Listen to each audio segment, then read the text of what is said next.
My name is Vanessa. I am a 38-year-old housewife and work as an illustrator. My husband, Randall, and I have been together since high school and finally got married at the age of 33 after 16 years of dating. He is a lawyer, and it's been 5 years since he established his own law firm. The firm has grown significantly, thanks to word-of-mouth referrals from clients, and he now has staff working for him. 2 years ago, after both our careers had settled down, we began trying to conceive, and we are now expecting a child. I am very happy. One day, I received a phone call during this happy time. Long time no see, sis. Are you and Randall free this Saturday? I have someone I want to introduce to you. I'm free, but I'll have to check with Randall when he gets home. Who do you want to introduce? Oh, stop it. Just wait until then. It's a surprise.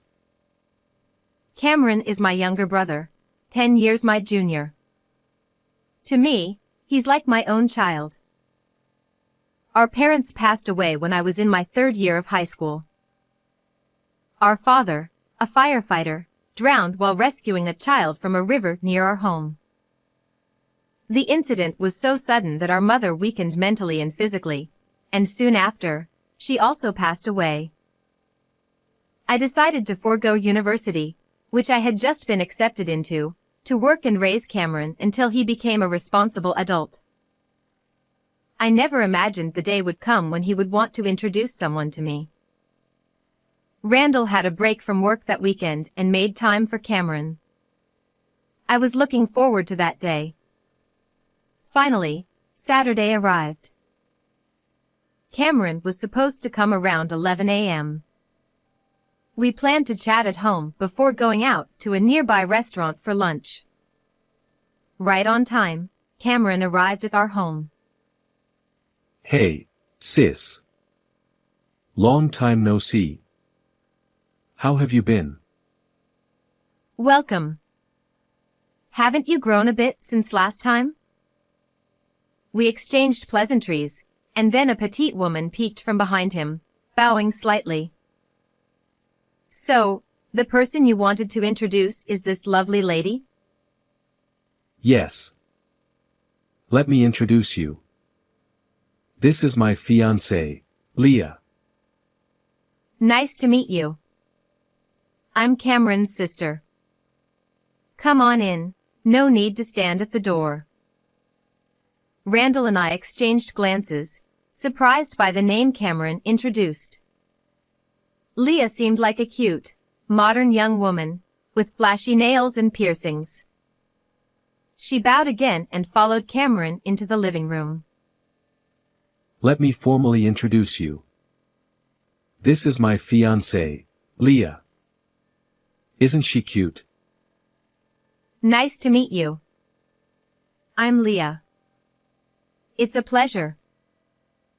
We greeted each other in the living room, but Leah, perhaps because she was shy, didn't talk much.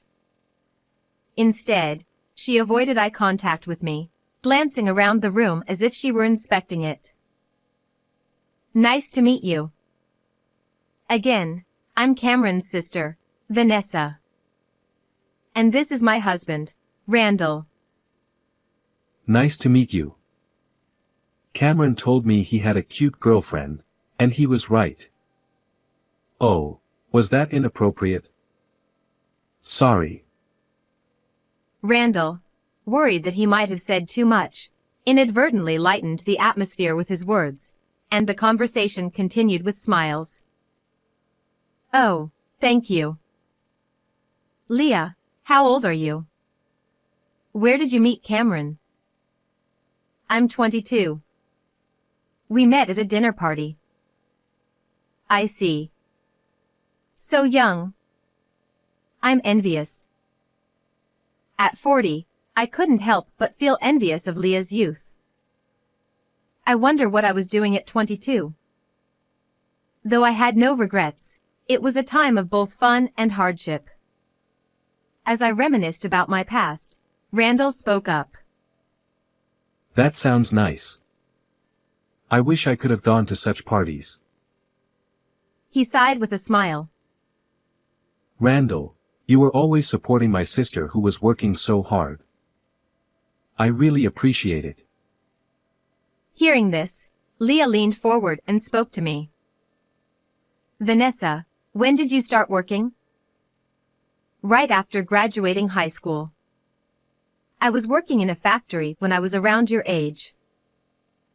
After high school, I was assigned a job by the Career Guidance Office and worked at a factory for 14 years until Cameron graduated from university.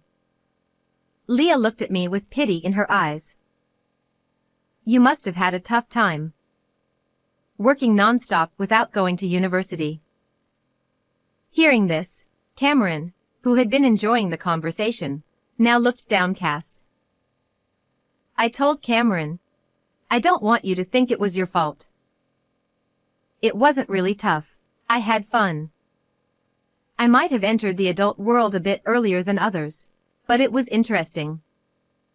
Leah, are you a university student? Yes, I'm planning to submit our marriage registration as soon as I graduate and become a housewife. Hearing this, Cameron lifted his face, and his smile gradually returned, which relieved me. Leah wanted to marry while still a student, but Cameron, being a firefighter, convinced her to wait until she graduated. Leah reluctantly agreed. Her family runs a company, so she's never had to worry about money and has never worked a part-time job. Perhaps because of this, she thinks that women who don't work are the winners in life and seem to pity me for having worked. While I don't think people who work are necessarily superior, I believe work experience is an essential skill for life. I realized that Leah and I had different values, but she's still in her early 20s, so I decided to let it go. Afterward, we went to the reserved restaurant, had various conversations, and enjoyed our meal.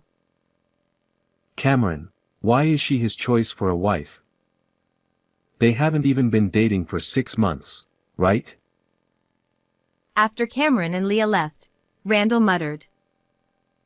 Well, the length of time before marriage varies from person to person. As long as Cameron is happy, that's all that matters. But yes, she certainly seemed like a sheltered young lady. Initially, I was simply happy that my little brother was getting married, but Randall's words made me a bit uneasy. 2 months passed since Cameron introduced Leah to us, and they were coming over again. This time, they wanted to hand-deliver the wedding invitations. As soon as Cameron entered the living room, he handed me an invitation. The wedding is set for 3 months from now, in March. Both of you must come. Oh, that's quite soon. I wondered if they could manage such a large event in time. Leah insisted on having the wedding right after graduation. Well, the younger, the cuter, right? I stared at Leah, unable to help myself. Is there something on my face? She looked back at me with a displeased expression. Oh, no. Sorry about that. I was just wondering if you plan to work part-time after getting married. I had been curious about this. What are you talking about? If I worked, I wouldn't be able to take care of the house. Cameron needs to focus on his job, and if we ever need money, my dad is there. Leah's words made it clear that she didn't want to work and planned to rely on her father if necessary. Isn't Leah cute, taking care of me? Love is blind, as they say. Cameron kept boasting about Leah, calling her cute whenever she did anything. I felt a little sad, knowing he would be under her thumb after marriage. Leah often leaned on Cameron, and when Randall and Cameron went out for drinks before, Cameron had bragged. She really depends on me. It's cute when a woman relies on you, right? As a firefighter in a tough, male-dominated environment, Cameron found Leah's dependence refreshing. I nodded at his words. I see. Yes, she is cute. Cameron smiled with satisfaction, while Leah kept her eyes fixed on me. Vanessa, are you pregnant? Yes. I had mentioned my pregnancy when Cameron introduced Leah to us previously. Maybe she was too nervous to remember. Oh, I didn't really listen to your story. How far along are you? She didn't remember, she just hadn't listened. Oh, I see. I'm 5 months along. My belly will be quite noticeable at the wedding, but I'll be there. You don't have to come if you don't want to. Wait, does she dislike me? As I pondered this, feeling a bit sensitive. Leah, what are you saying? Vanessa and Randall must come. They are like my parents. Cameron, not in his usual gentle tone, but a lower voice, told Leah. Leah, hearing this, shook and quickly corrected herself. No, I mean, don't push yourself if it's hard. I was just worried about your health. Hearing this, Cameron nodded, seemingly satisfied. Oh, I see. You were concerned about her. However, I thought, no, she genuinely doesn't want me there for some reason. After that, Leah called me once a week to say, Vanessa, how are you feeling? If it's really tough, you don't have to come. Actually, if you feel even a little bit off, please don't come. I kept wondering what I had done to Leah, but I couldn't find an answer. Since she seemed to get along well with Cameron, I didn't want to worry my brother about it, so I only consulted Randall, asking him not to tell Cameron. Time passed, and the day of the wedding arrived. As planned, Randall and I headed to their wedding. The ceremony went smoothly, and I was so moved that I cried. Randall, who held my hand and led me to the reception hall, was surprised. Your seat is the only one not prepared. What? Why? I wiped my tears in shock and told the staff. Excuse me, I'm Cameron's sister, but I can't seem to find my seat. The staff, flustered, replied, Please wait a moment. After checking, they apologized and told me that my seat was indeed missing. Why?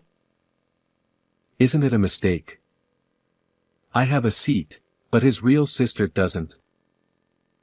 As the staff was at a loss, Leah appeared from behind, laughing loudly.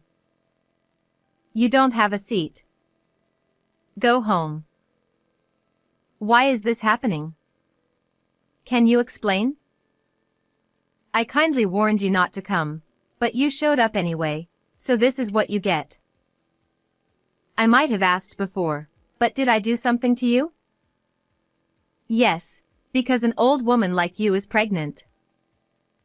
What? What do you mean? I couldn't understand at all. Indeed, I was having a late pregnancy. But how did that inconvenience Leah? Apparently, Cameron often talked about our baby at home, saying, I hope my sister has a healthy baby. If you have a baby, Cameron will stop paying attention to me. Even the money he used to spend on me has stopped since you got pregnant. Don't get cocky just because you're a poor, high school educated old woman. I was stunned. What was she saying? Fearing Cameron's interest would shift to my baby was pure paranoia. And as for the money, I didn't understand why she was blaming me. While I was contemplating a response, Leah pushed me, saying, No matter how much you insist, there's no seat. Go home. Fortunately, Randall caught me before I fell and hurt my back. realizing that staying here was dangerous. I said, "Fine. I'll go. But don't regret it." "What are you mumbling about?" "I won't regret it. Just leave." I sent Cameron a message. "Sorry, I'm leaving today. I'll talk to you properly another time. Enjoy today." As I was about to leave, I heard Cameron's voice from behind. "Leah, how many times do I have to tell you? I spent all my savings on this wedding because it was expensive. That's why I can't buy what you want." That's obviously a lie. You're a public servant. You must have money. Always talking about your sister. Are you a sister complex or what? You just want to spend money on your poor sister's baby. Leah wasn't listening to Cameron at all. Then, a new figure appeared. "What's all this commotion?" "Dad, listen. Because of her pregnancy, Cameron is neglecting me." When Leah's father looked in my direction, he was shocked. "What? You? This person?" "Hello." I greeted him with a smile. "Are you Cameron's sister?" "Yes, it seems you have no interest in the family of your daughter's fiancé." In fact, I had a business relationship with Leah's father. However, Leah's parents had declined a family meeting because I had no parents. I knew about her parents, but Leah's father seemed indifferent to his daughter's fiancé's family. So what if this old woman is Cameron's sister? "This person is supposed to exclusively write essays for our company in the future." So what? Didn't you say high school graduates are incompetent, Dad? "No, Vanessa's essays are quite popular and she's very talented. Several companies wanted to sign her, but recently she decided to contract with our company." That's right.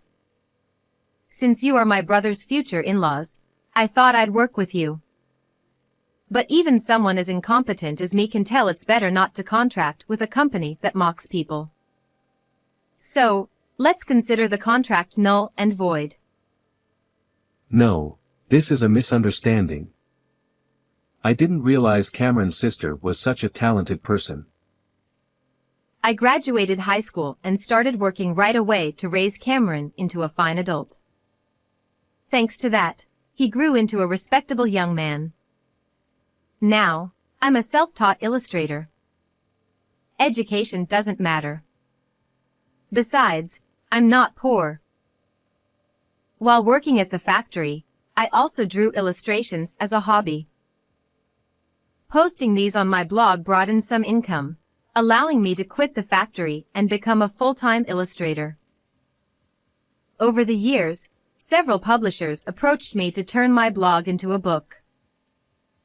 Leah's father tried to make amends, fearing the loss of our contract, but Randall intervened. "Please stop for my wife's health." Just then. It's almost time. The staff had come to fetch Leah to change into her reception dress, but Cameron replied, "Cancel the reception. Inform the guests it's now just a dinner." Hearing this, Leah screamed. "What? Why?" I was about to wear a beautiful dress. Cameron had decided not to marry Leah. "After hearing your conversation, I realized you just want my money. You're taking it out on my sister because you're not getting your way. I can't be with someone who throws hysterics when things don't go their way." Cameron explained calmly, pushed the clinging Leah away, and went to the reception hall to explain the situation. As they had planned to submit their marriage registration after the ceremony, it ended as an engagement cancellation. Since Leah caused the cancellation, she was responsible for all the fees. Cameron later told me the sudden wedding with many added options cost at least $100,000. not including the honeymoon. Leah had to cover these costs herself since her parents were also in trouble, working day and night to pay off the debt. Meanwhile, I safely gave birth to a daughter. Though recovery took some time, seeing my daughter's sleeping face filled me with happiness. Cameron dotes on his niece and visits every weekend, competing with Randall for her attention. I hope he finds a good partner soon. How was today's story? Don't forget to subscribe to our channel. See you in the next video.